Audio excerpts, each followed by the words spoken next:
The fire at 221B Baker Street had been burning since mid-afternoon.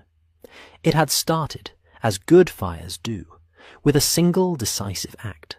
Holmes had folded his newspaper, set it aside with the particular finality of a man who has extracted every useful thought from its columns, and without a word had arranged 3 additional lumps of coal in the grate, with the precise geometry he reserved for problems he had not yet named. Watson had watched. This from behind his own paper, said nothing, and quietly turned a page. This was the particular language of Baker Street evenings, and Watson had become, over the years, entirely fluent in it. That had been some hours ago. Now the fire had mellowed into something deeply comfortable, a low, steady glow that pushed the shadows back to the room's edges and painted everything amber. The coal had settled into itself, breathing softly, the occasional small collapse sending up a brief shimmer that crossed the ceiling and disappeared. Outside, London was doing what London does best on an October evening, which is to say it was raining, with a quiet, thorough commitment, as if it had planned to rain all along, and was simply now getting around to it. The drops came against the window panes in irregular rhythms, not a storm, not a drizzle, but something in between, the kind of rain that makes indoors feel like a deliberate choice, rather than mere shelter. Watson had relocated to the armchair closest to the hearth some time earlier, a decision he did not regret. His medical journals lay on the side table, consulted, and then abandoned in favour of a novel that demanded rather less of him. He was at a comfortable point, not quite reading, not quite drifting, that pleasant threshold between attention and rest, where the words on the page become less important than the warmth at one's feet and the sound of weather being kept politely outside. Holmes was at the window. Not in any dramatic fashion. He was simply standing there with his hands clasped behind his back, looking out at the wet street below with an expression of mild, unfocused interest, the way a man looks at something when he is not really looking at it at all. He was in his dressing gown, the deep burgundy one that Mrs. Hudson had twice suggested needed replacing, and which Holmes had twice failed entirely to hear her say. His violin lay on the settee behind him, bow set beside it, at an angle that suggested it had been recently played and recently set down, mid-thought.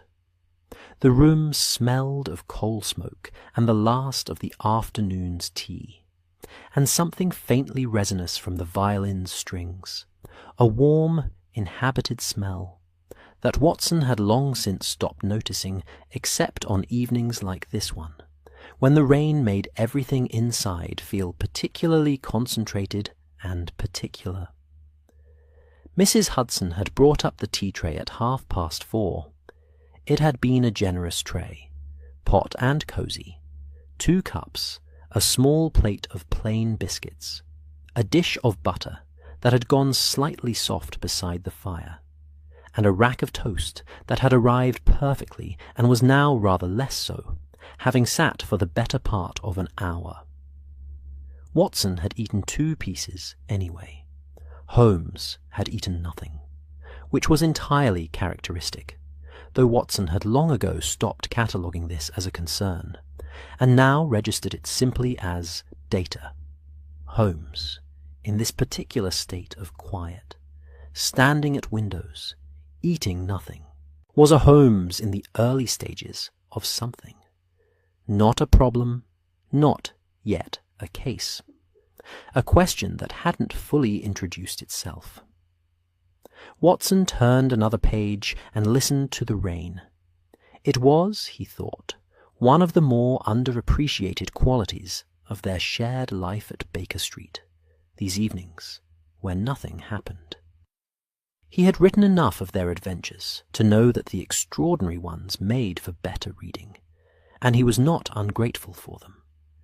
But there was a particular quality to these quieter hours, a depth of comfort that came specifically from the contrast, from knowing that the city outside held its usual quotient of fog and mystery and difficulty, and that in here, for now, there was only the fire and the butter-soft armchair and the companionable silence of a man he trusted completely, standing at the window for reasons Watson did not require explained.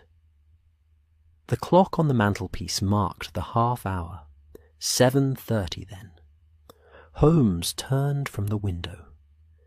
"Watson," he said in the tone he used when he was about to say something that had no apparent connection to anything. Said Watson. "The rain began at 4 minutes past 3 this afternoon." Watson considered this. "Did it?"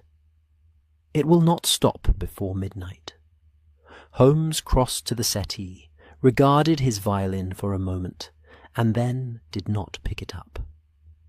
The clouds are the particular grey-yellow that comes off the Thames when the tide is going out and the temperature drops. It is a colour one learns. "I shall take your word for it," Watson said. Holmes sat. He picked up a page from the scatter of papers on the low table, one of several, Watson noted, that seemed to have migrated there from Holmes's desk over the course of the afternoon without any apparent human assistance, and regarded it without expression. Watson returned to his novel. The fire settled again, sending a brief warmth across the carpet. Somewhere below, Mrs. Hudson was moving, the soft, purposeful sounds of her evening routine, distinct as birdsong to anyone who had lived long enough above it to learn the pattern. The kettle going on. A cupboard closing with its familiar click. Footsteps to the parlour and back. The quiet industry of a woman who kept a household running with the patient efficiency of a very well-managed small country. Watson had just reached a moderately interesting passage about a country house in Devonshire when they heard the bell. Not the upstairs bell, the street door. And not the bright, confident ring of a visitor with purpose and appointment, but the softer, slightly uncertain ring of someone who has stood for a moment in the rain, deciding whether to ring at all, and who has rung not from confidence, but from some interior calculation that has tipped, barely, in favour of trying. Holmes's head came up, not sharply. It was a gradual lift, like a man surfacing from a thought, rather than startled out of one. But his eyes changed. Watson knew that change. It was the small, precise shift from absence to presence, from looking at nothing to looking at everything. And it happened with the particular speed that always struck Watson as slightly inhuman, though he meant that in the best possible way. They heard Mrs. Hudson's footsteps to the front door. A brief exchange, voices too low to distinguish, though the cadence was clear. Her measured, a little questioning, the visitor's short and halting. Then the door closing. Then her footsteps on the stairs. She appeared in the doorway with an expression Watson had come to read as mildly intrigued, but professionally composed. "A boy, gentlemen," she said. "A messenger, or something of the kind. Very wet. He had a paper for Mr. Holmes, but when I asked his name and his errand he became quite vague, and before I could press him further he thanked me and went back into the street." She paused. "He left this." She placed a folded paper on the side table nearest the door. Not Holmes's desk. Not Watson's. Table, simply the nearest flat surface, as if she was not quite sure what category of thing it belonged to. "He did not wait for a reply?" Holmes asked. "He did not wait at all," said Mrs. Hudson. "He was down the step and into the rain before I had properly opened the door to its full extent." She looked at the paper with the mild disaffection she reserved for objects that had caused her unnecessary bother. "It's rather damp." "Everything is rather damp this evening," Holmes said pleasantly. "Thank you, Mrs. Hudson." She withdrew, pulling the door not quite closed behind her, which was her way of indicating she was still in the vicinity and available, should the damp paper prove to require additional domestic management. Holmes did not move toward the paper immediately. This was, Watson had learned, not indifference, but its opposite.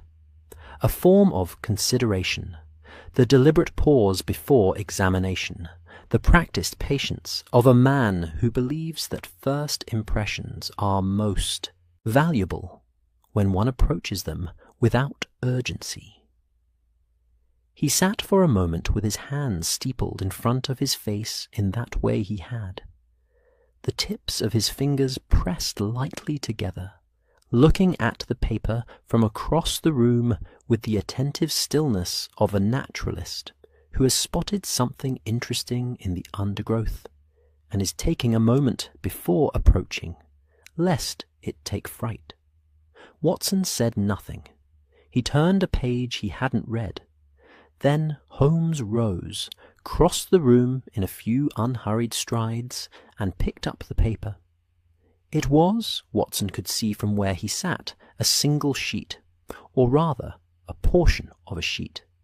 It had been torn rather than cut, the right-hand edge ragged and uneven. It had been folded in thirds, standard enough for a letter. But when Holmes opened it and held it toward the lamp, it was immediately apparent that it was not a letter. There was no salutation, no address, no signature. There were columns, numbers, dates perhaps, though the light was not quite sufficient to read them from a distance.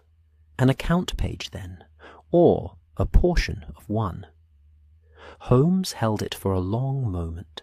He tilted it toward the fire's light, then toward the lamp, then held it at an angle that suggested he was looking not at the numbers, but at the paper itself, at its surface, its texture, its particular quality of damaged wetness. He said. Watson looked up from his novel with the resigned affection of a man who knows what that particular syllable means. "Interesting?" he asked. Holmes set the paper on his desk with a deliberateness that told Watson it would be exactly where he had placed it for some time to come. "Possibly," he said, which in Holmes's vocabulary meant almost certainly.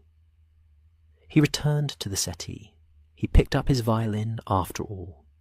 He drew the bow across the lowest string once, softly, listened to the note decay into the room's warm air, and then began to play something slow and without obvious structure. Not a piece, exactly, but the outline of one, the way a man might hum while thinking. Watson looked at the paper on the desk. From his armchair he could not make out its contents, only its damaged edge, the torn margin, and the faint impression of columns of figures that the lamplight caught in brief relief. It had the look of something that had been handled, then carried some distance, then handled again in the rain, paper that had been through something, modest though that something might be. He thought about asking. He decided not to, not yet. This was, he had found, usually the better approach, to let Holmes begin his questions before Watson started his own, since Holmes's questions had a way of answering Watson's before they were asked, and the reverse was rarely true. Outside, the rain continued with its quiet, thorough commitment. The clock marked 8 o'clock. Mrs. Hudson's footsteps moved through the house below with their familiar evening rhythm. Holmes played his slow, unfinished melody, and the fire breathed in the grate, and the city outside kept its usual secrets with its usual patience. And on Holmes's desk the torn ledger page lay in the lamplight, its ink smeared in ways that meant something to someone, its figures adding up, or not quite adding up, in the particular way that small and ordinary pieces of paper sometimes do when they have further to travel than the person who sent them intended. Watson turned a page. The evening settled around them like a coat, and somewhere out in the wet streets of London a messenger was already gone, already swallowed by fog and rain, carrying with him an errand Watson did not yet understand, and leaving behind on Holmes's desk the first quiet thread of something that would, in its own unhurried way, take the rest of the week to unravel. Watson slept well that night. This was, in itself, unremarkable. Watson was, by disposition and medical training both, a man who understood the value of sleep and pursued it without guilt. Holmes, by contrast, had spent some portion of the night in the manner Watson had grown entirely accustomed to, moving quietly about the sitting-room, occasionally holding things up to the lamp, occasionally setting things down again, and at one point, Watson was fairly certain, though not fully awake, playing 4 or 5 notes on the violin very softly, as if testing a thought rather than a melody. By morning, Holmes was asleep in his chair. Watson came downstairs at 7:30 to find him there, still in the burgundy dressing-gown, feet tucked beneath him in that improbable arrangement he favoured, chin dropped slightly toward his chest, the particular stillness of a man who has thought until thinking gave way to unconsciousness rather than intention. The fire had burned down to a pale grey architecture of ash. The lamp on the desk had been turned low, but not extinguished. And the ledger page, the torn, damp, rain-carried page from the previous evening, had been moved not far. It had been shifted from its original position on the desk to a spot nearer the lamp, and it had company now. Beside it lay 2 other papers, a leaf torn from one of Holmes's commonplace books, covered in his small, precise handwriting, and a newspaper cutting, very recent, folded to a specific column. Watson looked at this arrangement for a moment with the mild curiosity of a man reading signs he cannot yet interpret, and then went to see about breakfast. Mrs. Hudson had anticipated him, as she generally did. The table in the small dining area had been laid with quiet efficiency. Pot of tea already breathing under its wool cosy, 2 boiled eggs in their cups, a rack of toast with the butter soft and ready, a pot of marmalade that caught the grey morning light and held it amber. Rain was still falling outside, lighter now than the previous evening but persistent, the kind that settles in for the week and means it. The windows had fogged gently at their lower panes. London beyond them was a watercolour of itself, all smudged grey and soft-edged brown, the street below empty except for a coalman's cart, moving with patient slowness toward the square. Watson poured his tea, sat down, and was halfway through his first egg before Holmes appeared in the doorway. He looked, Watson thought, exactly as a man looks who has slept in a chair for an indeterminate number of hours, and considers this an entirely satisfactory outcome. His hair was mildly disordered. His eyes, however, were entirely alert. That particular quality of Holmes's wakefulness that seemed to begin at full capacity, regardless of what had preceded it, as though sleep was simply a mechanical pause in a process that required no warming up. "Morning," said Watson. "Toast," said Holmes, which was both greeting and request, and sat down opposite him. Watson passed the rack.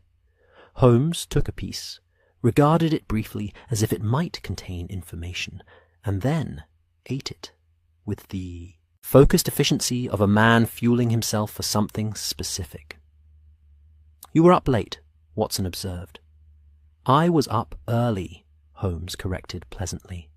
"The distinction matters. It was after 2 when I heard you at the lamp.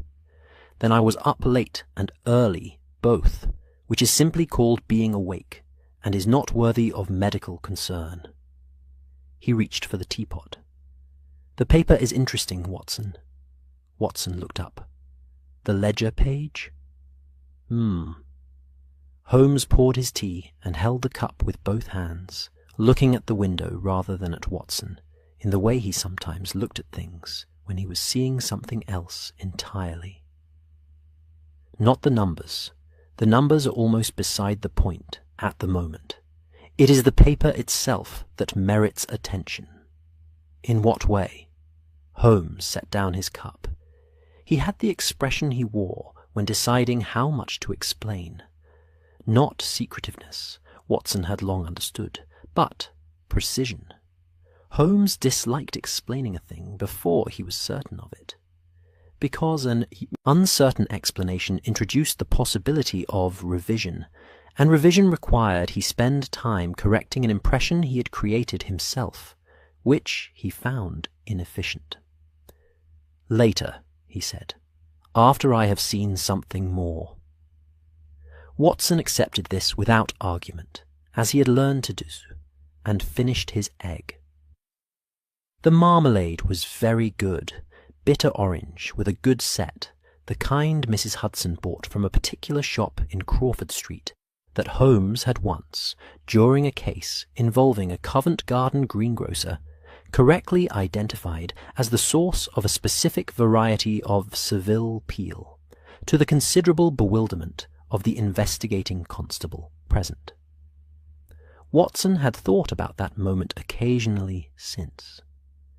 Life at Baker Street had a way of making the domestic feel quietly remarkable. After breakfast, Holmes retreated to the sitting-room, and Watson followed with the morning paper.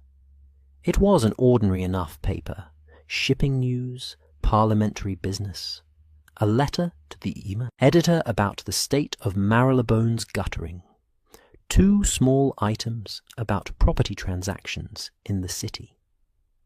Watson read it with moderate interest.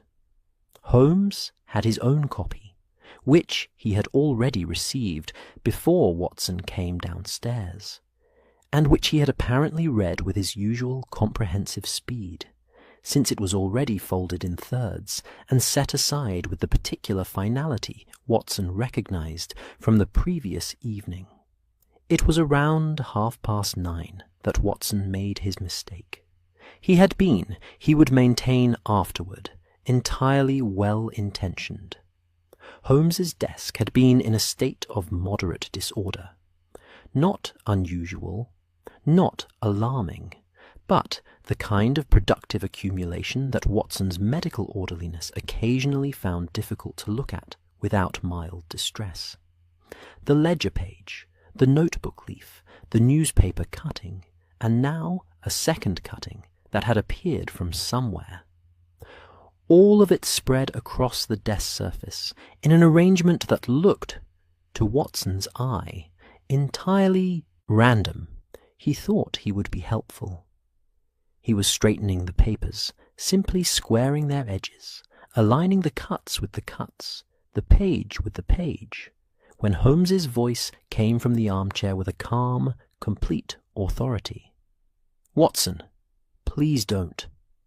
Watson paused, both hands on the papers. "I know precisely what you were only doing," Holmes said, without heat, "and I am grateful for the impulse. However—" He rose from the chair and crossed the room, and Watson stepped back as Holmes regarded the desk with the focused attention of a man surveying territory. The position of each paper relative to the others is presently part of the record. If you align them, you will have tidied away approximately a third of what I know so far. Watson looked at the papers. They appeared, to him, entirely unchanged from disorderly. They are just papers, he said, knowing even as he said it that this was the wrong sentence. They are never just papers, Holmes said, gently, and with the patient kindness of a teacher who has said a thing so many times it has become affectionate rather than corrective. He studied the arrangement for a moment, then, apparently satisfied that Watson's partial intervention had not disturbed anything critical, moved the lamp slightly and sat on the edge of the desk chair. "Come and look," he said, "since you are here." Watson came and looked. The ledger page lay at the centre. In morning light it looked, if anything, more prosaic than it had the previous evening. A rectangle of cream paper, moderately good quality, with columns of figures in brown ink. The right edge was torn. The top had been cut, a straight cut, not a tear, suggesting it had been removed from a bound ledger rather than a loose stack. 3 columns of numbers ran down the page, each with a date alongside it. The dates, Watson could see now, ran across roughly 6 weeks. "What are these columns?" he asked. "Receipts," Holmes said, "and disbursements, and a running total." He pointed without touching. "This is a page from an accounts ledger, not a private household's. Note the paper stock, which is a commercial grade, relatively inexpensive, but consistent. The sort a small office or counting house buys in quantity. A private household tends toward better quality or worse, depending on means. Offices tend toward the uniform middle." "How can you tell the paper stock from a glance?" "Weight, texture, and the particular way the ink sits on the surface. It has sunk slightly, which is characteristic of papers with a lower sizing content. Better paper resists ink more. It lies on the surface. This ink has been absorbed. You can see it in the edges of the numbers. They feather slightly." He leaned closer. "Now, look at the smearing." Watson looked. He had registered the smearing the previous evening as simply the result of rain. The page had been carried by a wet messenger through a wet night, and paper and rain are old adversaries. But Holmes was directing his attention now to something more specific. "The smearing runs in one direction only," Holmes said. "Here and here. The lower columns are smeared rightward. The upper columns are almost clean." "He carried it in his coat," Watson suggested. "Inside pocket. The lower portion would be more exposed to rain coming up from below." Holmes glanced at him with the quick, approving look that Watson had always found disproportionately satisfying. "Very good. Yes, which tells us the messenger carried it tucked against himself, lower edge out, which is how a person carries something they are trying to protect, rather than merely transport. He was taking some care with it." He paused, and yet he left it with barely a word and disappeared into the rain. Perhaps he was afraid. Perhaps he was instructed, Holmes said. Those are different kinds of caution. He straightened up. "But there is something else. Look at the stamp." Watson looked. "In" was blurred. The ink spread beyond the was blurred. The ink spread beyond the stamp's boundaries unevenly. "Rain again," Watson offered. "Rain, certainly, but look at the direction of the blur. It runs upward and to the left, while the smearing on the numbers runs rightward and down. If the same rain event had caused both, they would run in the same direction. They do not." Watson looked more carefully. Holmes was right. The stamp's blur was almost perpendicular to the ink runs in the columns below. "What does that mean?" he asked. "It means the stamp was blurred before the page was carried out into the rain," Holmes said. "Something damp touched it, a finger, a cloth, a wet surface the page was laid upon indoors. And then, subsequently, the page was carried out, and the columns acquired their own water damage. The stamp was damaged first, separately." Watson straightened up and looked at Holmes. Someone deliberately obscured the stamp. Or carelessly. It may not have been deliberate, a wet desk, a damp cloth nearby. But the effect is the same. Holmes moved toward the fire, where the morning coals had taken well and were burning with a clean, steady heat. The stamp would have identified the office. Without it, we have figures, dates, and paper stock, but no name. "Can you read any of it?"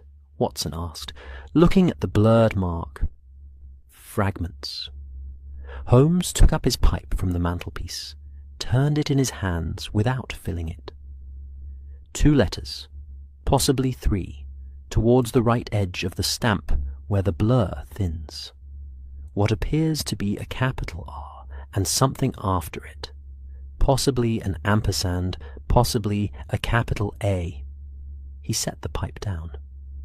"It is not yet enough." Watson looked out the window at the still falling rain.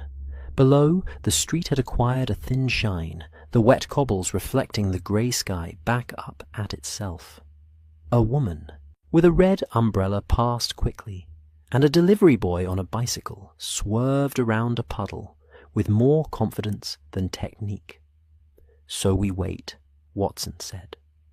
"We wait," Holmes agreed, and there was in his voice the comfortable equanimity of a man who has never found waiting difficult when there was something specific to wait for. He settled back into his armchair. He reached for his violin. He plucked one string, then another, listening to the intervals with his eyes half closed. Watson returned to his own chair, his newspaper, and the peaceful, ordinary warmth of a Baker Street morning. The torn ledger page lay on the desk in the lamplight, its damaged stamp keeping its small secret, its figures waiting patiently to be understood. Outside, London went about its business in the rain, counting houses and clerks and the endless, invisible arithmetic of a city that ran in large part on trust and paper, and occasionally on neither. The fire burned steadily. The rain continued. And Holmes played his slow intervals, and listened, and thought about things Watson couldn't yet follow, though the shape of them, faint and growing, was beginning to make itself felt in the room, the way a tune becomes recognizable, not all at once, but note by careful note. The afternoon arrived quietly, the way afternoons do in October, when the morning has already spent most of the weather's ambition, and left behind only a steady, mild grey. The rain had thinned to something barely worth naming, a fine, persistent mist that clung to coat sleeves and lamp-posts and the fur trim of passing collars without ever quite committing to the full effort of proper rain. London moved through it with the practised indifference of a city that has long since made its peace with damp. At 221B, the sitting-room had reached that particular mid-afternoon equilibrium that Watson found deeply agreeable. Fire rebuilt to a comfortable middle height. The breakfast things long since cleared by Mrs. Hudson.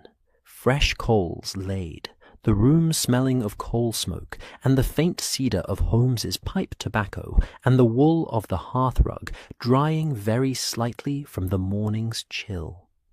Holmes had been reading, or appearing to read, which was sometimes the same thing, and sometimes emphatically not. A volume from the shelf that Watson recognized as a directory of city commercial enterprises. He had not commented on this.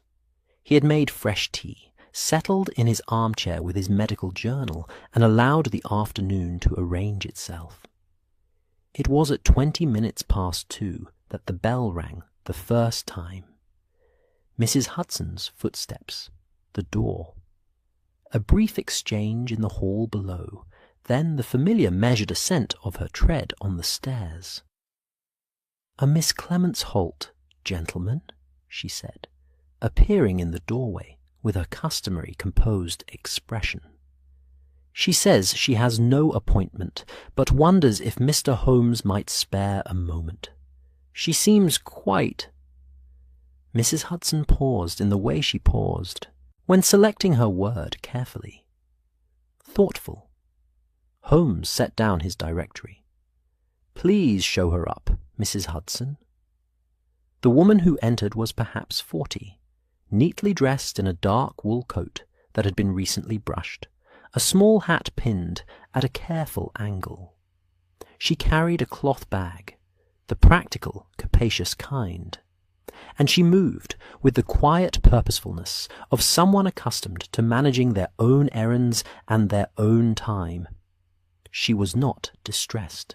She was, Watson thought, precisely the kind of person Mrs. Hudson had meant by thoughtful, a person who had considered whether to come, decided yes, and arrived composed in the decision. "Mr. Holmes," she said, "I am sorry to arrive without notice. I am a seamstress. I work from home, in Clerkenwell, and I have no remarkable reason to trouble you, except—" She paused, opened the cloth bag, and produced a small book, paper-covered, the kind used for dressmaking patterns. "I came to return this, which I borrowed some weeks ago from a neighbour, and when I took it from my shelf this morning, I found this inside." She held out the pattern book and, tucked between its pages, a small slip of paper. A receipt of some kind, Watson could see, pale and slightly creased. Holmes rose and took both from her with a courtesy that managed to be entirely natural. He glanced at the pattern book, a single comprehensive glance of the kind that Watson knew was not a glance at all, and then at the receipt. "Sit down, Miss Holt," he said pleasantly. "Watson, would you pour?" "Already doing so," said Watson, who was. She sat in the chair nearest the fire, and folded her hands in her lap, with the patient composure of a woman who is not sure what she has brought, but suspects it might matter. "Tell me about the receipt," Holmes said, settling opposite her, the slip of paper held lightly between his fingers. "I didn't look at it carefully when I first found it," she said.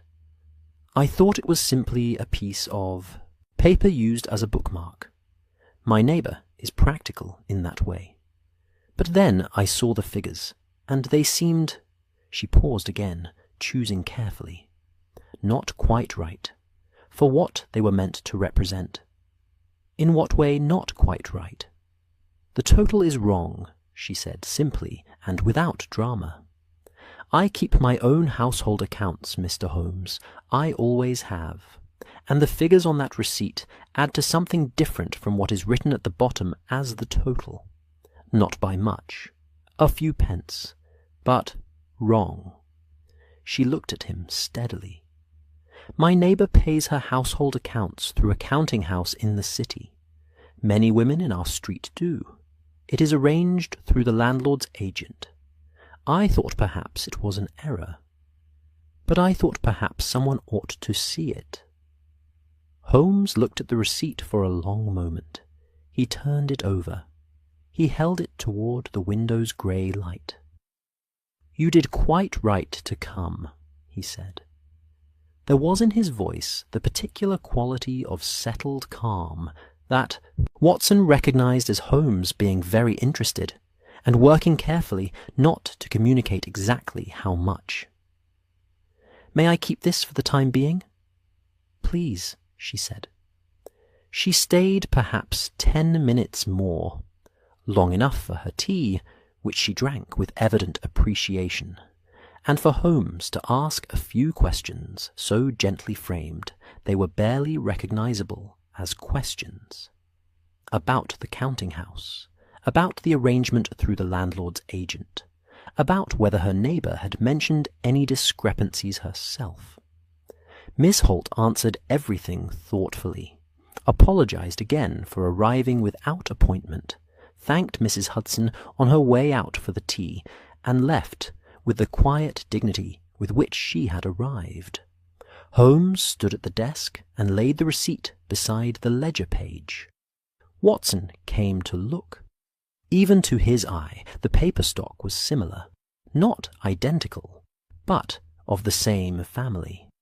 Commercial grade, uniform middle quality, the kind bought in quantity. "Same office?" he asked.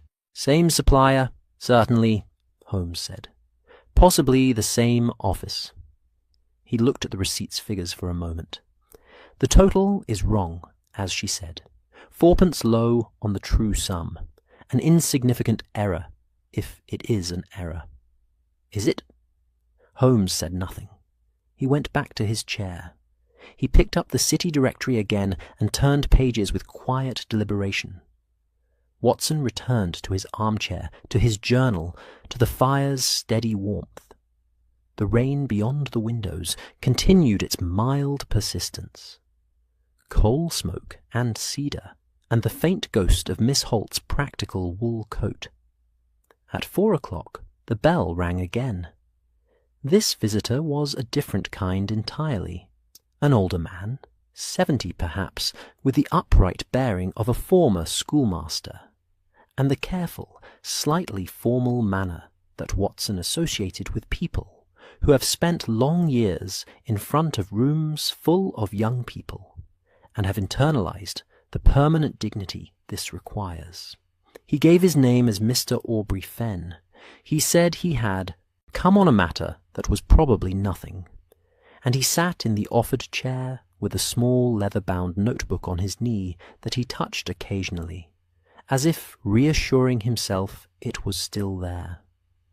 His matter, it emerged over the quiet course of a cup of tea and Holmes's patient, unhurried attention, was this. He was recently retired, living modestly in rooms near Euston, managing his own small income with meticulous care. For the past 3 months he had been paying certain household accounts, coal, a small regular grocery order, a subscription to a reading room, through an arrangement recommended by his landlord. A counting house in the city handled the disbursements.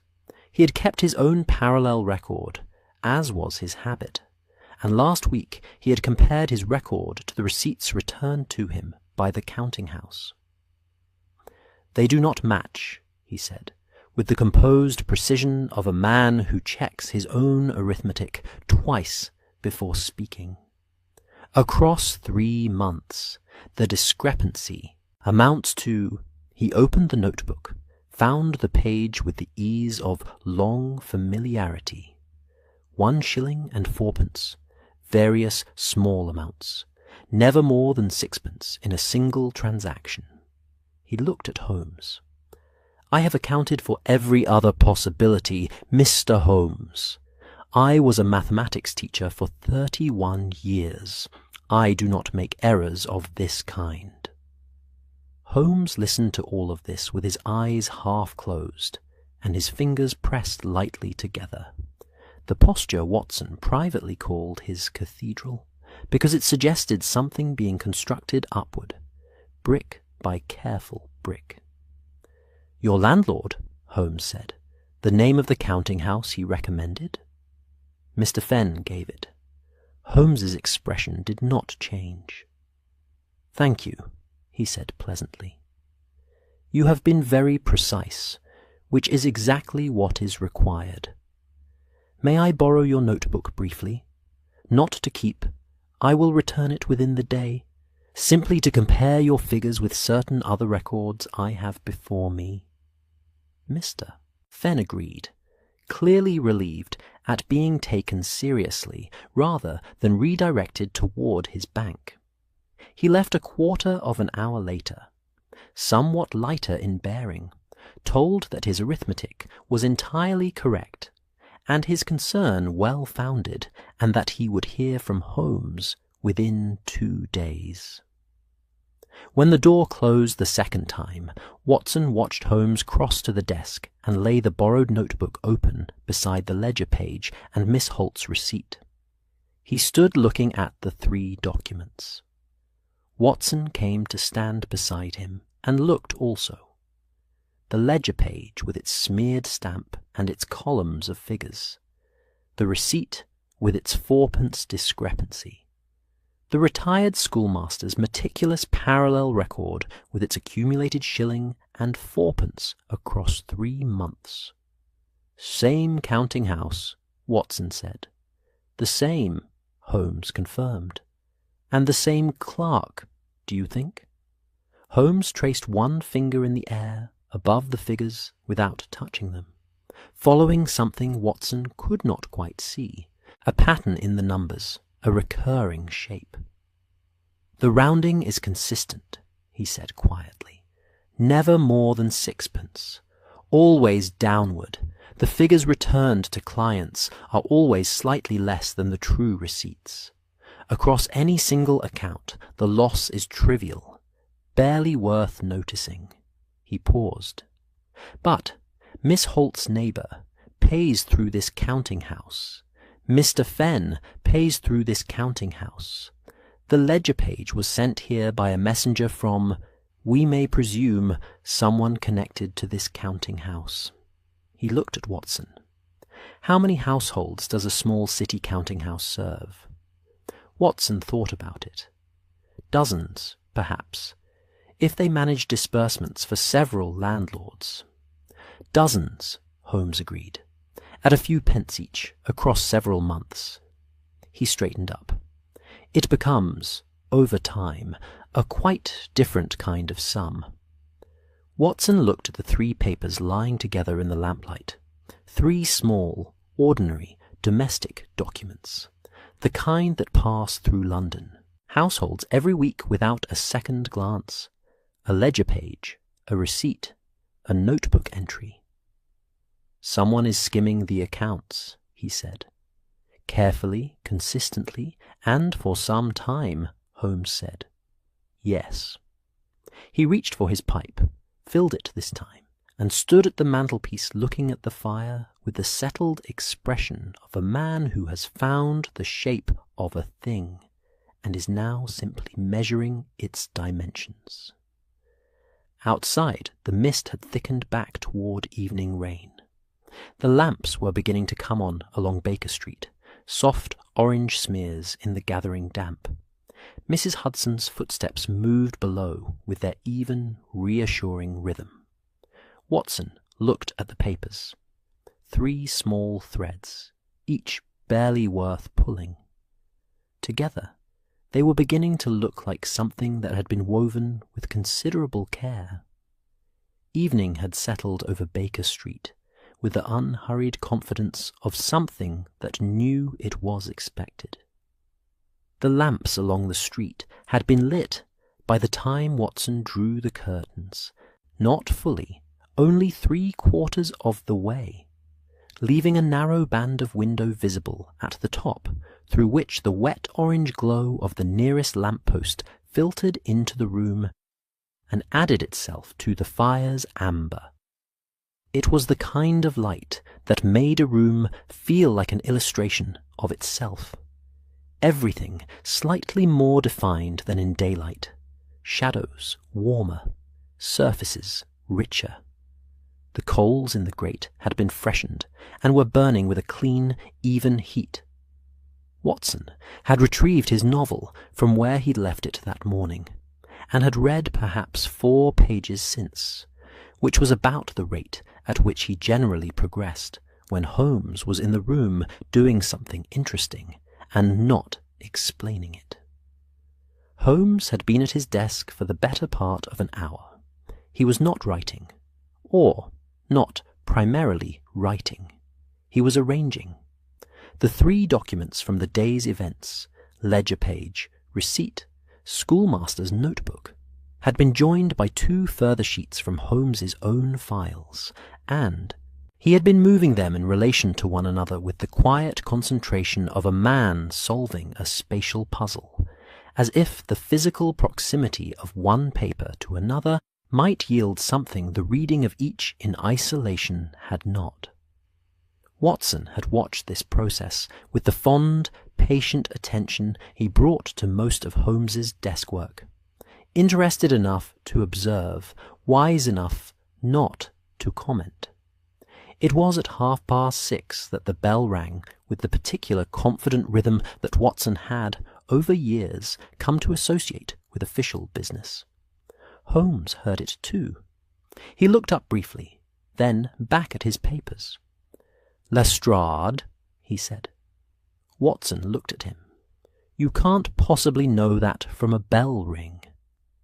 "I know it from the hour, the rhythm, and the fact that he sent a note this morning saying he might call in the evening, which I neglected to mention because I assumed it would come to nothing."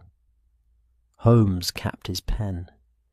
"It appears it has come to something after all. Or rather, to tea, which is approximately the same thing where Lestrade is concerned." Mrs. Hudson's tread on the stairs confirmed it, and then Lestrade himself appeared in the doorway.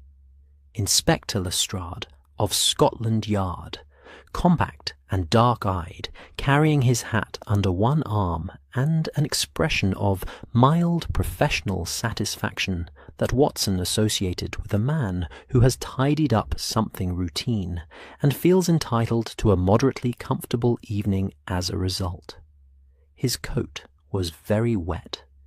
He had clearly walked at least part of the way. "Holmes?" he said. "Watson?" He looked at the fire with the undisguised appreciation of a man who has been out in an October evening for longer than he intended. "Rotten night." "Consistently so," Holmes agreed pleasantly. "Sit down, Lestrade. Mrs. Hudson." "Already on," said Mrs. Hudson from the doorway, with the tone of a woman who had anticipated this development and found it only mildly inconvenient. She withdrew. Within what seemed an improbably short time, the tea, things arrived, a fresh pot, 3 cups this time, and a plate of shortbread that Watson was fairly sure had not existed earlier in the afternoon, and which Mrs. Hudson must have produced by some domestic alchemy that he had long since given up trying to understand.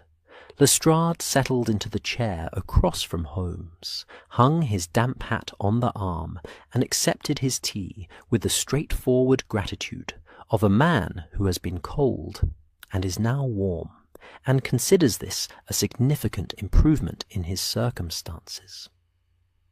"I won't stay long," he said, which, in Watson's experience, meant he would stay at least 40 minutes. "I had a report to drop to you.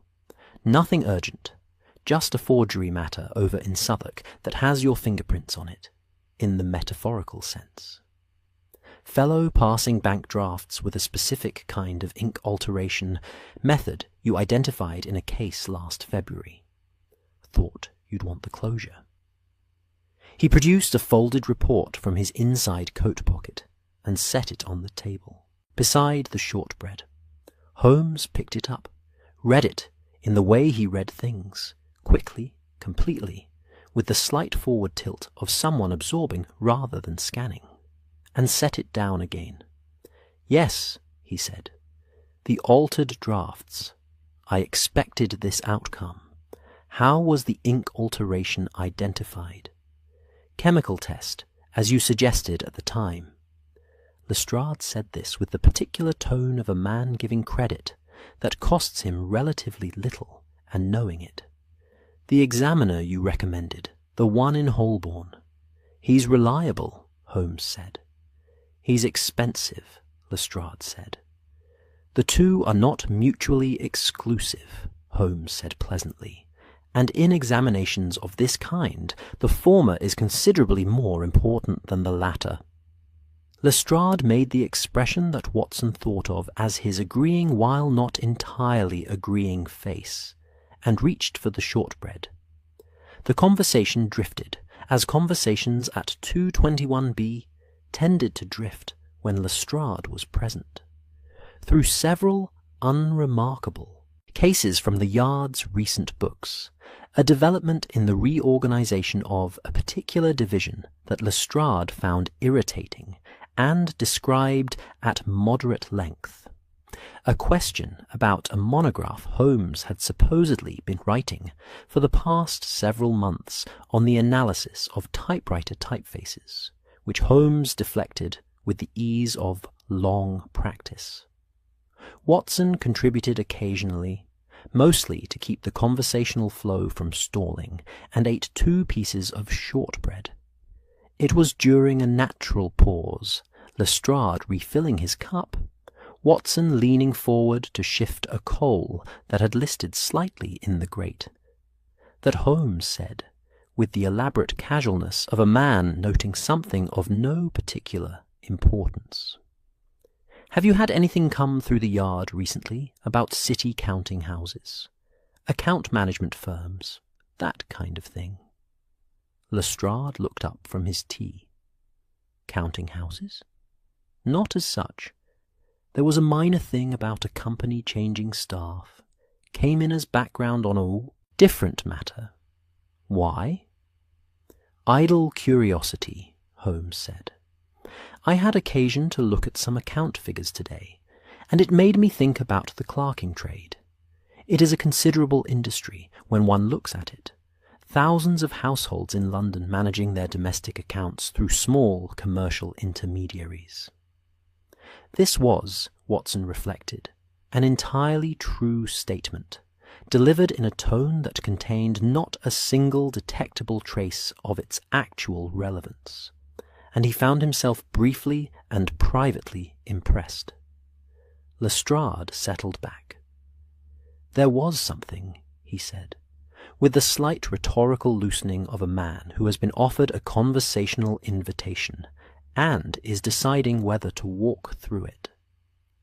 Came through as background notes on a landlord dispute in the city. Not a criminal matter, civil case. Nothing to do with us, really. Counting house called. He paused, reached for his memory. Renwick and Associates. Or Renwick and something. Small firm managing household disbursements for several landlord estates in Clerkenwell and around Euston Way. Changed their head clerk about 6 weeks ago. The old clerk left without notice, which caused a small administrative difficulty for some of their clients. The civil case was about the delay in payments, not anything more serious. He said all of this with the flat, informational tone of someone recounting the contents of a filing cabinet. Relevant once, filed, forgotten. Watson did not look at Holmes. Holmes did not look at Watson. Renwick and Associates, Holmes repeated thoughtfully. Yes, I believe I have heard the name. Clerkenwell District? And Euston, Lestrade confirmed. Small outfit, maybe 50, 60 client households. Landlord estate management, mostly. He finished his shortbread. Why? Has something come up? Nothing definite, Holmes said. As I said, idle curiosity about the trade. He moved the conversation smoothly sideways. Asked Lestrade about the Southwark forgery. Case's court date, which Lestrade knew and was willing to discuss at some length, and the matter of the counting house was set aside as easily as it had been raised, like a book returned to its shelf. Watson looked at the fire. Renwick and Associates, the paper stock from the ledger page, a small commercial firm, Clerkenwell District. Miss Holt in Clerkenwell. Mr. Fenn, near Euston. A head clerk who had left 6 weeks ago without notice, which was precisely when, Watson estimated, the pattern of small discrepancies in the accounts might have ended, or might have begun, depending on which clerk had been responsible. He reached for the last piece of shortbread and ate it with great composure. Lestrade stayed, as predicted, the better part of 40 minutes. He discussed the reorganization of his division for rather longer than the subject merited, expressed a low opinion of a particular new administrative procedure, and accepted a third cup of tea with the grateful ease of a man who has warm company and no pressing reason to leave. He was, Watson thought, not for the first time, a fundamentally decent man, sometimes imprecise in his methods, occasionally limited in his imagination, but honest in his work, and genuinely committed to the city he served. These were not small qualities. When he finally rose to leave, reaching for his hat and finding his coat less damp than before, he paused at the door. "If that counting-house business amounts to anything," he said, with a shrewd look at Holmes that suggested Lestrade was perhaps slightly less easily redirected than he sometimes appeared, "I'd appreciate a note before it becomes something official." "Of course," Holmes said, with perfect sincerity. "A note before anything official. You have my word." Lestrade nodded, satisfied, and descended the stairs with Mrs. Hudson's good evening following him to the door. The sound of the street door closing. Rain. Silence. Holmes was at the desk before Watson had fully turned from the window. He moved the lamp to its closest position and laid one finger on the faded stamp at the corner of the ledger page, the blurred mark with its fragments of letter, the capital R, and the shape after it. "R," Watson said quietly, from across the room. "Rennick," Holmes confirmed. He looked at the stamp for a long moment, then up at Watson, and there was in his expression the quiet, focused satisfaction of a man who has placed the last visible piece of a puzzle, and can now see the shape of the remaining gap clearly enough to know what fills it. "The paper matches the firm," Watson said. "The accounts match the district. The clients match the arrangement." "And the clerk left 6 weeks ago," Holmes said, "without notice." He looked at the papers, the ledger page, the receipt, the schoolmaster's careful notebook. All was made to leave, or left because something was about to be discovered. He sat back. "We need to know which." Watson looked at the assembled papers. Small, domestic, ordinary things. A torn page, a household receipt, a retired teacher's arithmetic. Each one negligible alone.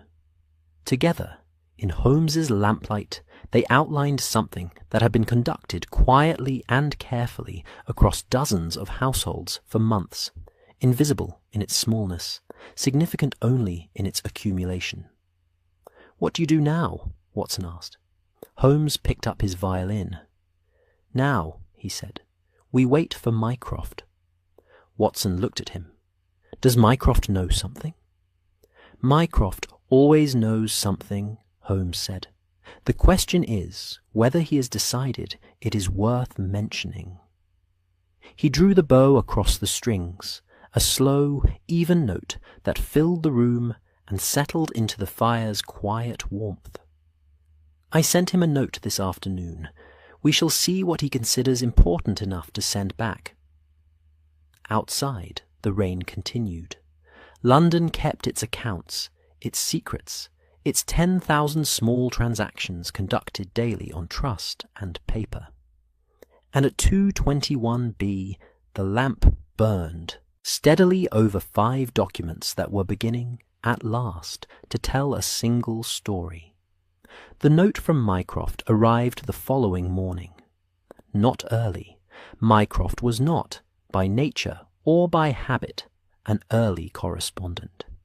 He operated on his own internal schedule, which bore only a passing relationship to the clocks of ordinary men, and which Watson had come to understand was governed less by the hour of day than by the precise moment at which a piece of information became, in Mycroft's estimation, worth the effort of communicating.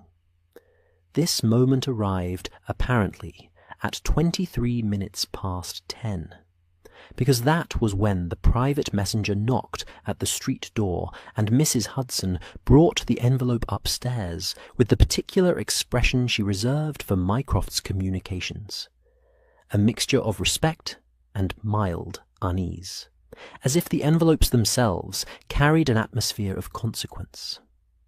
It was a small envelope, very white, sealed with a plain wax impression that bore no crest or initial. Mycroft's correspondence was never traceable by its exterior to its sender, which Watson had always found simultaneously impressive and slightly unsettling, like many things about Mycroft Holmes. Holmes was at the breakfast table when it arrived, in the middle of his second cup of tea, and what appeared to be a moderately absorbing study of the previous day's financial pages. He took the envelope from Mrs. Hudson, turned it once in his hands, and set it beside his teacup without opening it. Watson looked at him over his toast. "You're not going to open it." "In a moment," Holmes said, and returned to the financial pages. Watson ate his toast. Holmes finished his column. Then, with the same unhurried deliberateness he brought to all his desk work, he opened the envelope with a single clean movement and extracted a single sheet of paper, smaller than a standard letter sheet, the kind used for internal memoranda, folded once. He read it.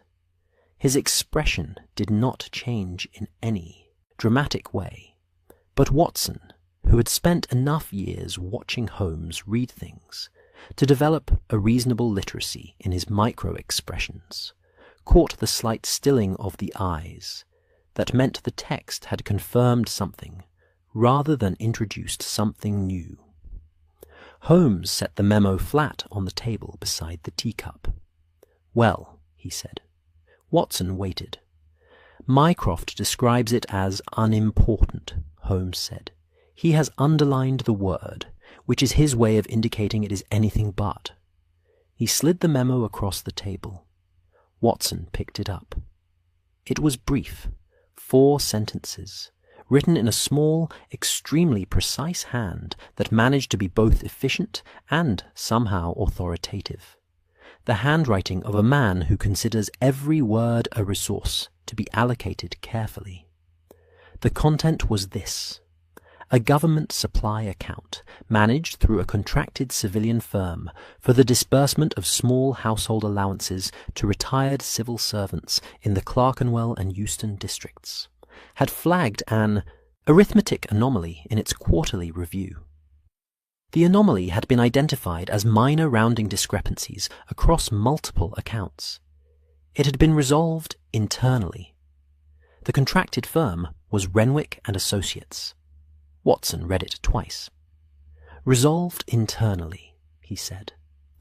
Meaning the anomaly was identified, attributed to clerical error, and corrected on paper without further investigation, Holmes said.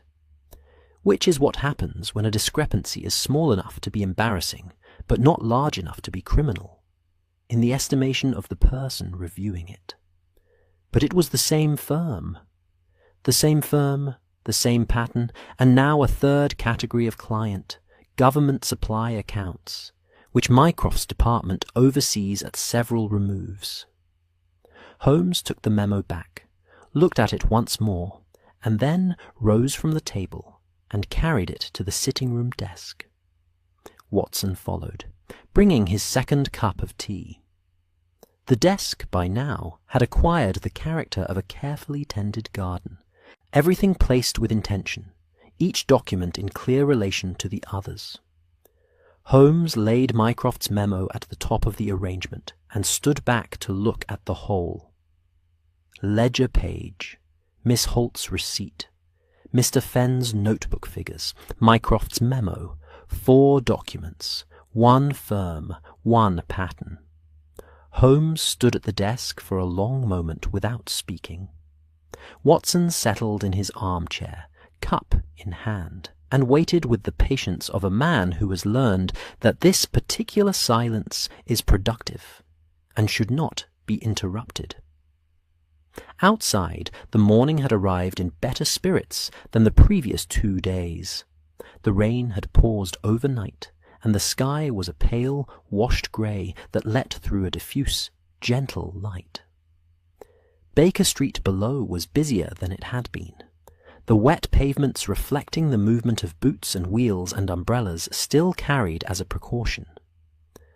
Then Holmes turned from the desk, took his own chair, and looked at Watson with the expression Watson privately thought of as the explanation face, the particular focused composure Holmes wore when he had arrived at the end of his reasoning, and was now prepared to walk someone else through it.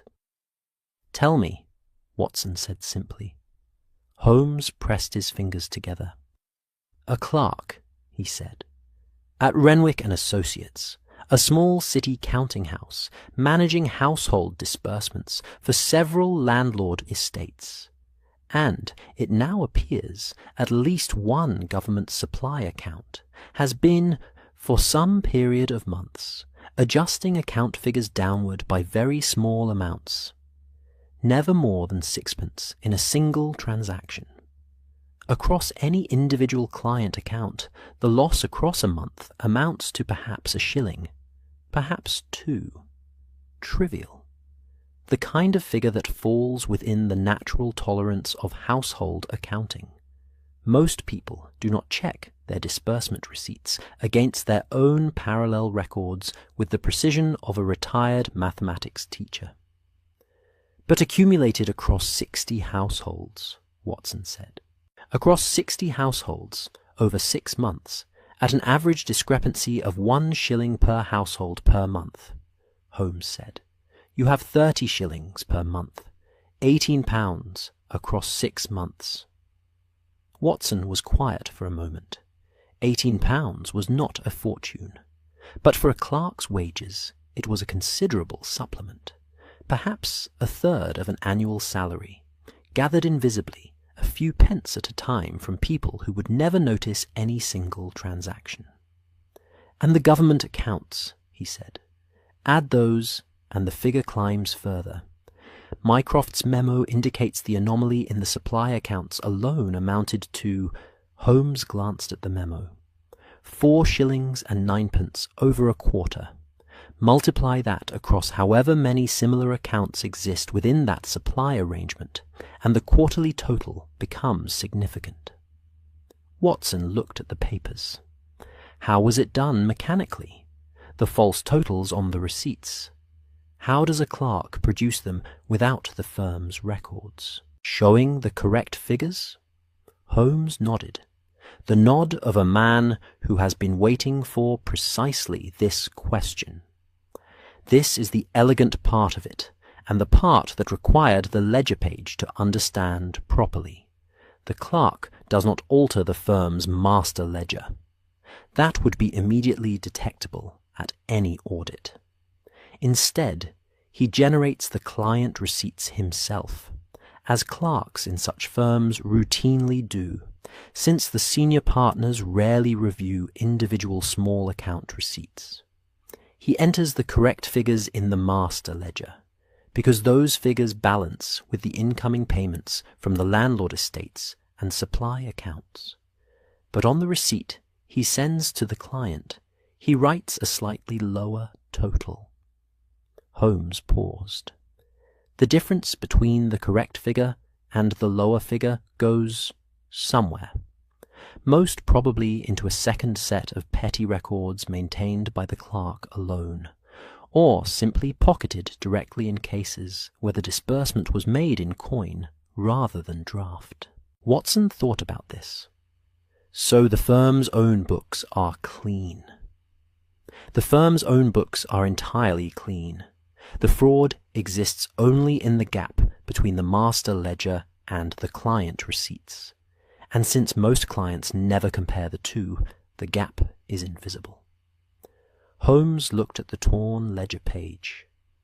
Except that someone had access to the master ledger and tore out a page and sent it here. Watson set down his teacup. The whistleblower. The messenger who came in the rain, Holmes said, who left without giving his name, who carried the page carefully, tucked against himself, in the manner of someone protecting something they are not certain they should have taken. He looked at Watson. A clerk, I think. Junior, possibly.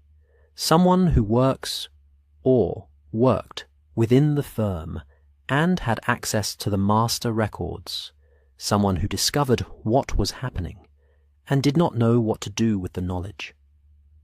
Watson thought about the brief description Mrs. Hudson had given the young man at the door, quite wet, who had become vague when questioned and retreated into the rain before she could press him. He was frightened, Watson said. He was frightened, Holmes confirmed, and he chose Baker Street, which tells us he knows who I am and trusts, or hopes, that I might handle this with some discretion. He paused, which is a considerable act of faith from someone in a vulnerable position. The room was quiet for a moment. Rain had begun again outside, very lightly, just the faintest sound against the upper panes. The fire breathed steadily. Somewhere below, Mrs. Hudson was moving through her morning routine with its familiar, grounding rhythm. Watson looked at the papers on the desk, the accumulated evidence of something small and systematic and unkind, conducted against people who would never have known it was happening. Miss Holt's neighbour, who paid her accounts carefully and trusted the receipts she was sent. Mr. Fenn, who had kept his parallel record for 31 years out of habit, and the deep-grained precision of a man who had taught mathematics and taken it seriously. The retired civil servants in Mycroft's supply accounts, drawing small household allowances, each one reduced by a fraction of a penny at a time. None of them were wealthy, Watson said. No, Holmes said. The accounts managed by Renwick are all modest, small landlord estates, household staff wages, pensioners' allowances. This is not a fraud against institutions that can absorb it. It is a fraud against people who count their shillings. He said this without particular heat, but with a quiet directness that Watson recognized as something genuine. Which is why I intend to return the money before anyone is publicly named. Watson looked up. Return it? How? Through the firm's accounts, as a correction, attributed to the clerk's error, resolved internally, much as Mycroft's department resolved their own anomaly without apparent interest in its cause. Senior partners at Renwick will be invited to use a system's own indifference as a tool. The senior partners at Renwick will be invited to make good the discrepancies quietly.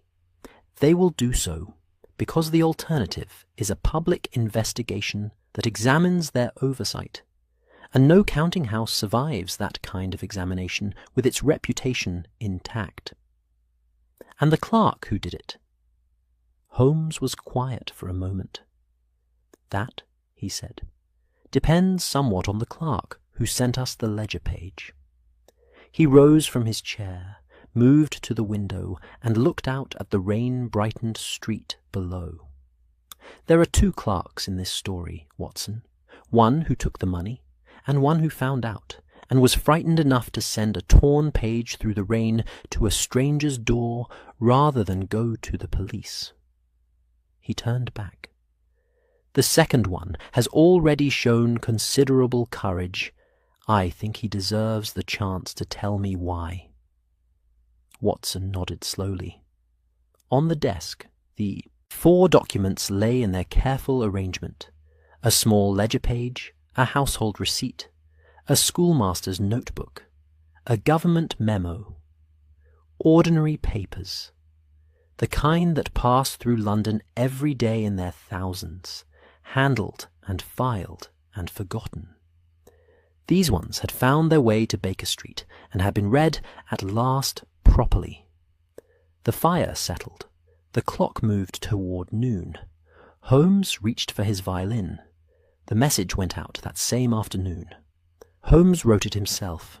Not a long note. Not an official summons. Nothing that might frighten a cautious person into further retreat. Watson watched him compose it at the desk with the focused economy he brought to all written communication. 3 sentences, no more. The first acknowledged that the ledger page had arrived safely. The second said that no names had been given to anyone, and none would be, without permission. The third said simply that Baker Street was available the following morning, should the recipient wish to speak. He sealed it, addressed it to a name Watson had not heard before, a Mr. T. Aldwick, care of a stationer's shop in Clerkenwell, and gave it to Mrs. Hudson for dispatch by the afternoon post. Then he returned to his violin, and the evening passed in the comfortable manner of evenings at 221B, when the work is done, and the waiting has begun. Fire, music. Watson's novel making slightly better progress than it had in the previous days. Rain returning and departing and returning again with its tireless October persistence. Watson slept well. The following morning arrived with a change in the weather, not dramatically, but perceptibly. The rain had stopped some time before dawn, and left behind a clean, cold brightness that made the street below look freshly rendered, every cobblestone distinct, every lamp-post casting a clear pale shadow in the thin November light that had replaced October's grey while no one was watching. Watson noticed it when he drew back his bedroom curtain and stood for a moment looking out at the changed quality of the air, with the mild, grateful surprise that fine weather after several days of rain always produces. Breakfast was good. Mrs. Hudson had made porridge as well as the usual toast, which Watson took as evidence of her own response to the improved morning. She had a domestic attentiveness to weather that expressed itself in the kitchen, and a cold, clear day, after sustained grey, reliably produced something warm and substantial. Holmes ate a portion, which Watson noted and did not comment on. They read their respective papers.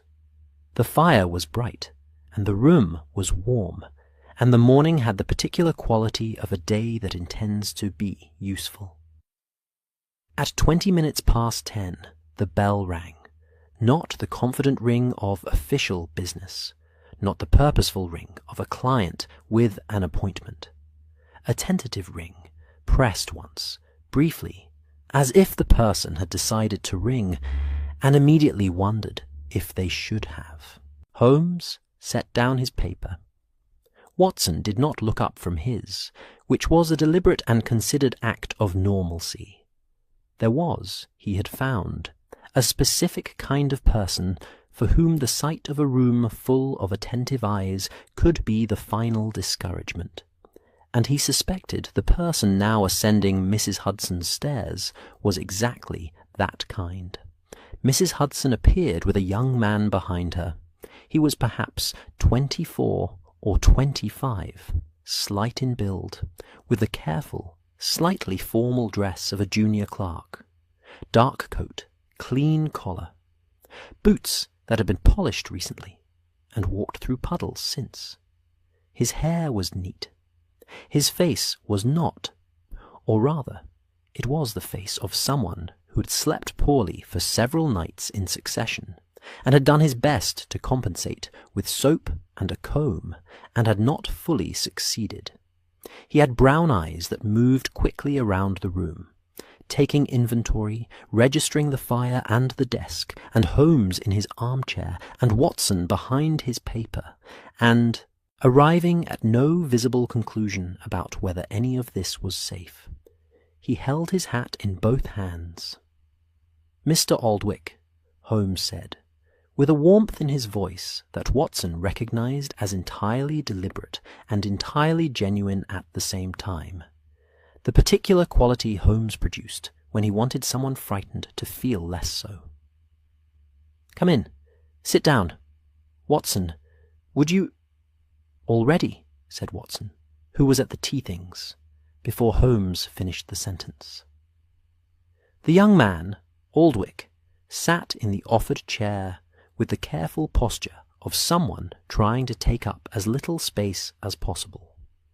He set his hat on his knee and looked at Holmes with the expression of a man who has walked to the edge of a thing and is not entirely certain it was wise.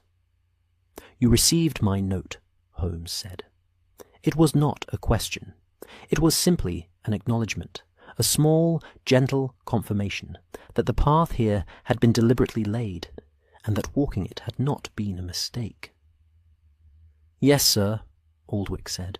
His voice was quiet, a London accent, educated somewhat beyond its origins, the kind produced by a grammar school education and several years in a commercial office.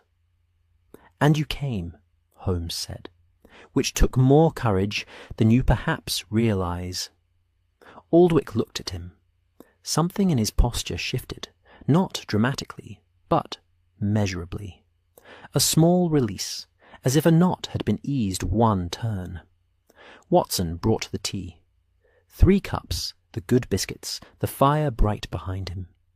He set Aldwich's cup closest to the young man's hand, and settled back in his own chair with his own cup, and the air of a man who is present, but not pressing, a skill Watson had developed over years of accompanying Holmes into precisely these kinds of rooms. Aldwych wrapped both hands around the cup. Warmth and something to hold. Watson had prescribed this before, in other circumstances, to other frightened people, and had always found it sound. "Tell me," Holmes said, "in whatever order feels natural. I have no fixed questions. I have some things I believe I understand, and I would like to know if I am right, but there is no urgency and no pressure. Begin where you like." Aldwych looked at the tea. He was quiet for a moment. Not the silence of reluctance, Watson thought, but the silence of someone ordering something inside themselves, deciding where the beginning was. "I have worked at Renwick and Associates for 2 years, he said. "Junior clerk. I manage correspondence, maintain the filing records, sometimes prepare the client receipts when Mr. Harlow, the head clerk, is occupied with the larger accounts." He paused. Was the head clerk. "He has left the firm," Holmes said gently. 6 weeks ago. Aldwich's hands tightened slightly on the cup. "He was asked to leave. The senior partners. Mr. Renwick is quite old. He is rarely in the office. His son manages the day work. Mr. Renwick the younger told us simply that Harlow had resigned for personal reasons. But I knew it was not that." "Because you had already found the receipts," Holmes said. Aldwych looked up quickly. "You know." "I know the shape of it," Holmes said. "Tell me what you saw." Aldwych set down his cup carefully and pressed his hands flat on his knees. The posture, Watson thought, of someone about to say something they have rehearsed and are determined to say accurately. "I was preparing client receipts," he said. 3 months ago, perhaps a little more, Harlow had given me a batch to complete. Routine disbursements, small household accounts, the sort I had done many times. I cross-referenced the master ledger as I always did, to confirm the figures. He paused. The figures in the ledger and the figures Harlow had written in the draft receipts did not match. The receipts were lower, Holmes said. Yes, by small amounts, never more than 6pence, as you said in your note. I thought at first it was a copying error, that Harlow had simply transposed a figure. But there were 7 receipts in the batch, and all 7 had discrepancies, all in the same direction, all downward. He looked at Holmes. I rechecked twice, 3 times. The ledger figures were correct. They balanced with the incoming payments from the landlord accounts. It was only the outgoing receipts that were wrong. Watson looked at the fire. He was thinking about the moment, the young man at a clerk's desk, comparing figures for the 3rd time, understanding slowly what the figures meant, and then understanding what understanding them meant for him. "What did you do?" Holmes asked. "Nothing," Aldwych said. "That first time I corrected the drafts to match the ledger and said nothing. I told myself it was an error. That evening I thought about it more and decided it could not be an error, because Harlow was meticulous. He had been head clerk for 11 years, and I had never seen him make a copying error in 2 years of working beside him." He paused. Over the following weeks, began to check the previous receipts, the ones already sent to clients. I went back through the filing records, compared what had been sent against the master ledger entries. He took a slow breath. The pattern went back at least 8 months. Every batch of client receipts. Every time. The room was quiet, except for the fire, and the faint sound of the street below. A cart, a passing voice, the ordinary texture of the city going about its mourning. 8 months, Watson said quietly. Aldwych looked at him. 40 or 50 households, some of them checked every month, some quarterly. Small amounts each time. I calculated the total, approximately. He named a figure. It was larger than the number Holmes had estimated to Watson the previous day, though of the same order of magnitude. Holmes nodded slowly. "When did Harlow leave?" "About a week after I began checking the old records," Aldwych said. "I don't know if he knew I was checking. I was careful. But he may have. He noticed things. He was that kind of man. Very observant." He stopped. "When Mr. Renwick told us he had resigned, I did not know what to do. The discrepancies were in the past receipts, which had already been sent. Harlow was gone, and the records that showed what he had done were sitting in the firm's filing cabinet, and I was the only person who knew to look at them in that way." "Why didn't you go to the police?" Watson asked, not critically, simply asking. Aldwych looked at his hands. "Because," he said after a moment, "if I went to the police, the firm would be investigated. The filing records would be examined. Mr. Renwick the younger would be questioned about his oversight. The client's accounts would be gone through publicly." He paused. "Most of our clients are. They are not wealthy people, Dr. Watson. They are household account holders, pensioners, working families paying their coal and grocery bills through us because it was arranged through their landlords, and they trusted it. If there was a public investigation, their names would be in reports, their account details examined by officials, and the whole arrangement would likely collapse, which would cause them considerable difficulty." He looked up. "I did not want to be the person who caused that difficulty in the name of correcting a wrong." Watson looked at Holmes. Holmes was watching Aldwych with an expression Watson recognized, and was glad to see. a specific, quiet quality of attention that meant Holmes had assessed the person in front of him and found them, in the essential way that mattered, reliable. "So you tore out a page from the master ledger," Holmes said, "and sent it to Baker Street." "I had read about you," Aldwych said simply, "in the newspapers, and there are accounts published by Dr. Watson. I thought—" He stopped, seemed briefly uncertain of his own logic at this distance. "I thought you might look at it and understand it without needing me to explain it, formally, without names, without it becoming official." He looked at Holmes directly. "I thought if anyone could resolve something like this quietly, it would be you." Holmes said nothing for a moment. Then, "You thought correctly." Aldwych let out a breath that Watson suspected had been held, in various forms, for the better part of 3 months.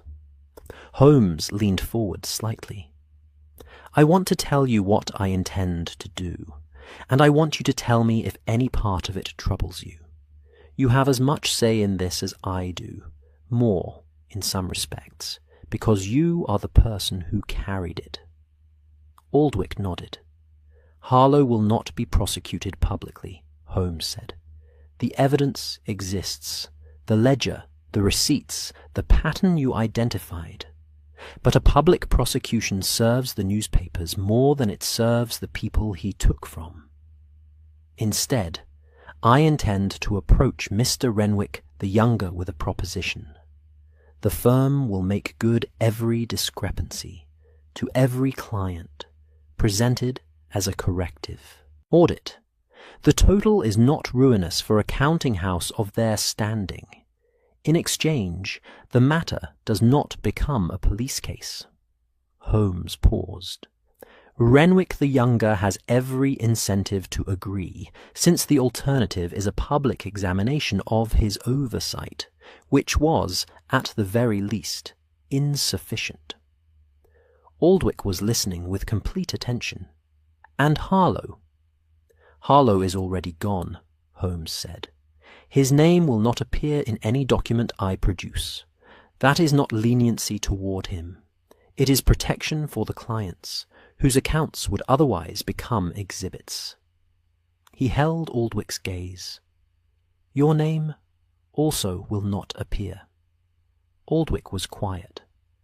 Outside, a church bell somewhere in the distance marked the quarter hour, its note travelling across the rooftops with the clean clarity that cold, clear air allows.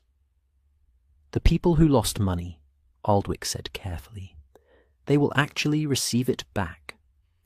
"Every penny," Holmes said. "I will ask Mycroft to verify the supply accounts, independently. The private household accounts I will confirm through the firm's correction records, which I will require Renwick to provide." He paused. "You have my word." Watson watched Aldwych take this in, watched the particular process of a person deciding to trust, which is not a single moment, but a series of small interior concessions, each one following the last. "All right," Aldwych said finally, quietly. Holmes nodded. He rose, went to the desk, and wrote something briefly on a card. His own visiting card, Watson saw, with a few words added in his small handwriting. He returned and held it out. "If anyone at the firm asks questions that concern you, or if anything changes in a way that makes your position there uncomfortable, you will send word to me directly." He set the card in Aldwich's hand. "Not through a messenger this time, a letter with your name on it. You have nothing to fear from being known to me." Aldwych looked at the card for a moment. Then he put it in his coat pocket with the careful movement of someone securing something they intend to keep. He finished his tea. Holmes asked him 2 or 3 further questions. Details about the firm's accounting schedule, the structure of the client receipt process, The name of the landlord estate served. And Aldwych answered all of them with the same precise, reliable quality he had brought to everything he'd said. The deep-grained accuracy of a man who has spent 2 years checking figures and considers getting them right a matter of basic honesty. When he rose to leave, he was different in bearing from the young man who had come through the door 40 minutes earlier, not transformed. It was a quiet difference, the kind produced not by drama, but by the specific relief of having carried something alone for a long time and finding that setting it down, at last, was possible.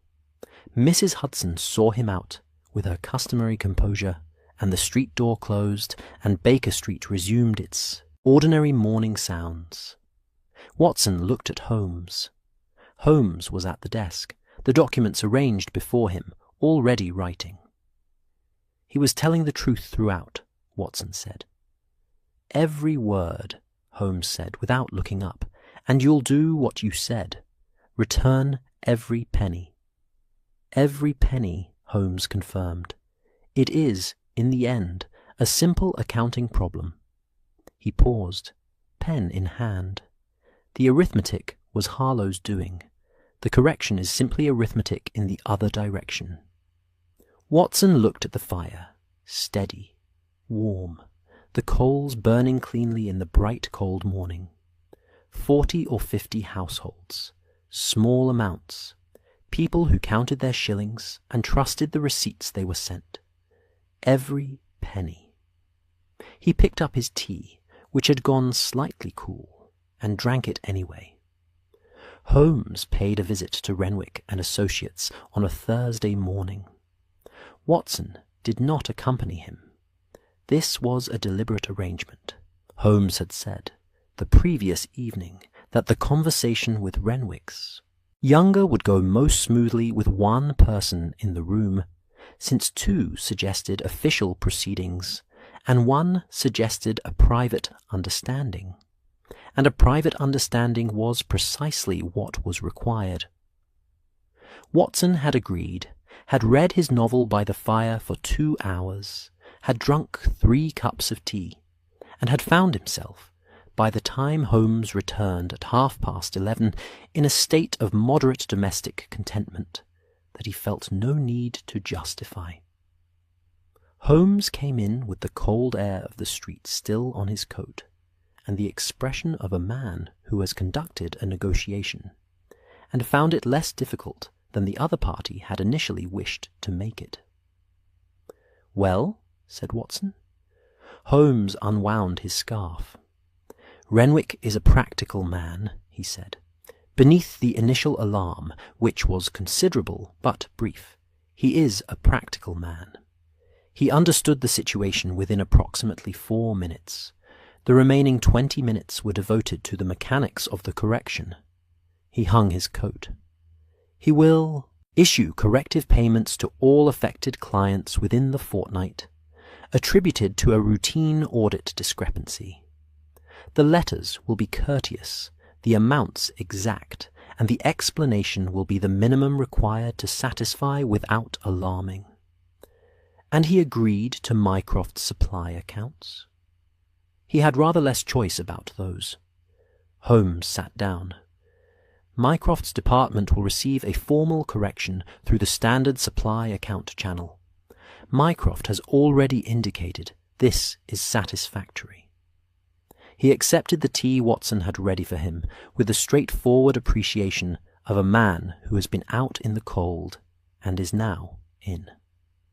The matter is, in its practical dimensions, concluded. Watson poured his own cup. "And Harlow?" "Gone," Holmes said simply. "Renwick will not pursue him, partly because to do so would require explaining publicly why the firm's oversight permitted the scheme to run for 8 months, and partly because Harlow left no forwarding address." He looked at the fire. "He will not work in city accounting again, I think. Word travels in those circles without requiring newspapers." Watson nodded. It was not, he thought, a perfect resolution in the abstract sense. A wrong had been done, and its author had not faced formal consequence. But the people who had lost money would receive it back. The frightened young man who had carried a torn page through the rain had been protected.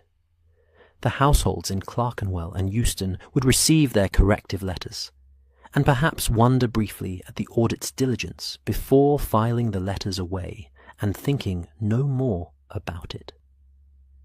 In the practical sense, in the sense of what had actually been made better, it seemed to Watson reasonably satisfactory. "I shall make a note," he said, thinking of his journal. "Make a brief one," Holmes said pleasantly, "and then perhaps put it away. This one functions better unpublished." Watson considered this. For Aldwick's sake. For several people's sake. Holmes reached for the ledger page, which still lay on the desk where it had sat since the rainy evening that now felt several weeks distant, rather than several days. He looked at it once, with the particular finality of a concluded examination, and then folded it precisely along its original creases. This goes back to him. It is his evidence. He should be the one to decide what becomes of it. Watson watched Holmes address a small envelope, Mr. T. Aldwick, the Clerkenwell stationer, and insert the folded page and seal it. A thing returned. A record restored to the person who had risked something to send it. He thought that was right. The days that followed had the quality of a returning tide. Ordinary things reasserting themselves after a period of mild displacement. The regular texture of Baker Street life settling back into its familiar patterns with the ease of something that knows its own shape. Holmes returned to his various projects with the focused energy he always brought to whatever occupied him after a case concluded.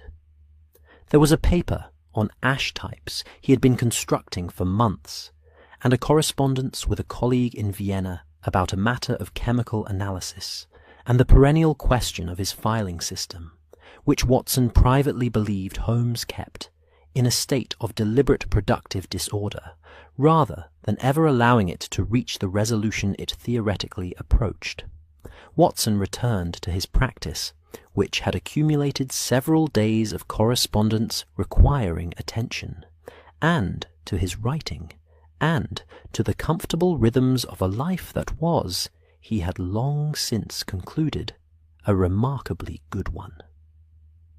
Mrs. Hudson changed the flowers in the downstairs hall, which she did every fortnight with a regularity Watson found quietly stabilizing.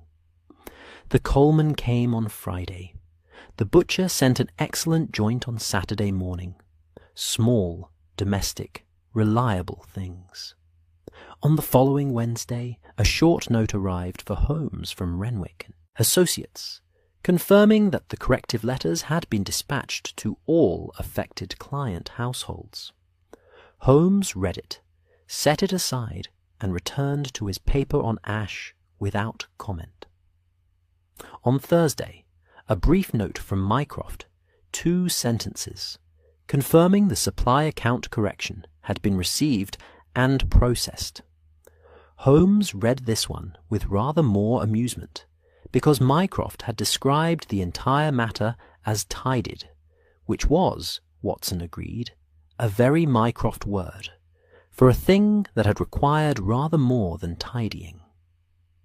On Friday morning, Watson encountered Mrs. Hudson on the landing, and she mentioned, in her composed and informational way, that she had received a corrective letter from her household accounts firm, not Renwick's, a different firm entirely, but she had mentioned it because it had prompted her to check her own records, and she had found everything in order, which she found reassuring.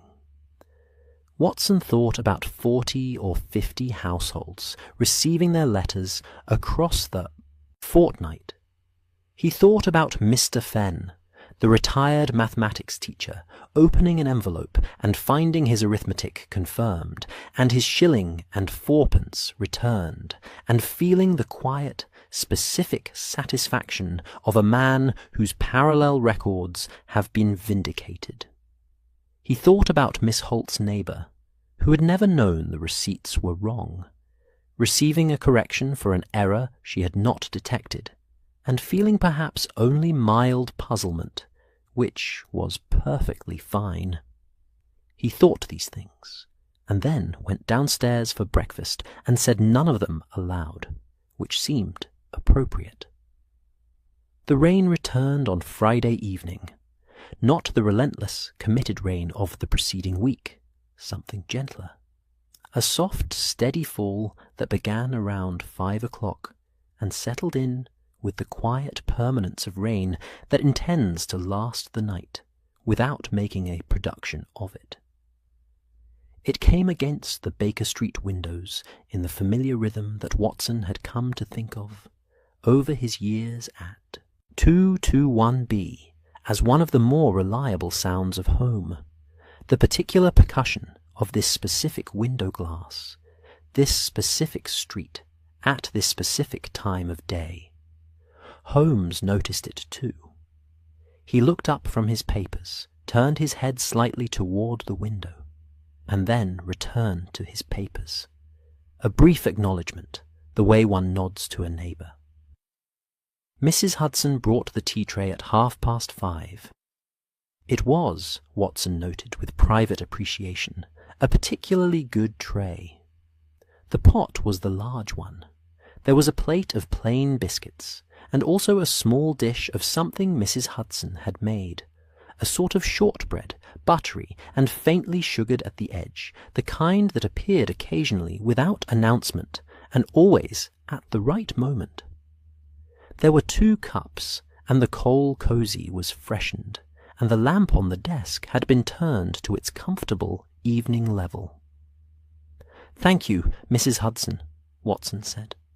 She gave the room a brief, approving survey.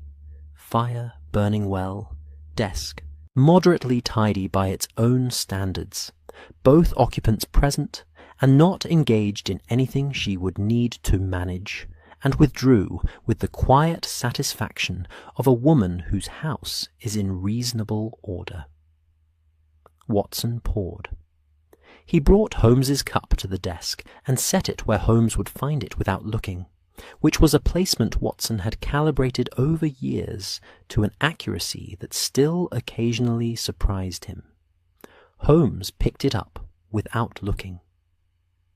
Watson returned to his armchair. The fire was very good this evening. The coals had caught well, and were burning with a clean, even warmth that spread across the hearthrug and reached Watson's feet and the lower part of his legs in a way that made the armchair feel like a deliberate and considered piece of furniture design rather than simply a chair. He had his novel. He had his tea.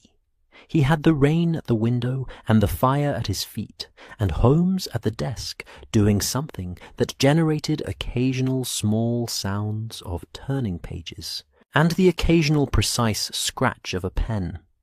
He read 3 pages, genuinely this time, following the story, rather than being present with it at a distance. Then Holmes pushed back his chair. He went to the settee and picked up his violin in the unhurried way he had when the day's work was done, and music was not a tool for thinking, but simply music. He drew the bow across the strings once. The same low note Watson remembered from the evening the messenger had come, testing the instrument, listening to the resonance, and then began to play. It was a slow piece, something that Watson did not immediately recognize, though it had the quality of something old, not ancient, but settled, the kind of melody that has been played many times in many rooms, and has acquired the particular depth of a thing that has accompanied human evenings for a long while.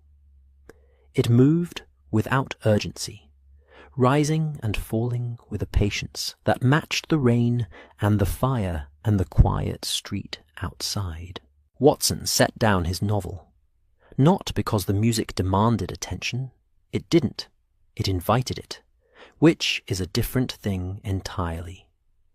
He simply set it down and listened, and looked at the fire, and let the evening be what it was. He thought, briefly and without particular weight, about the week just past.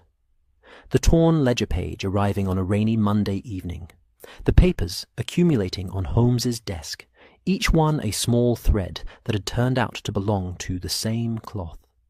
Lestrade and his shortbread. Mycroft and his memo marked unimportant. Miss Holt with her cloth bag and her careful arithmetic.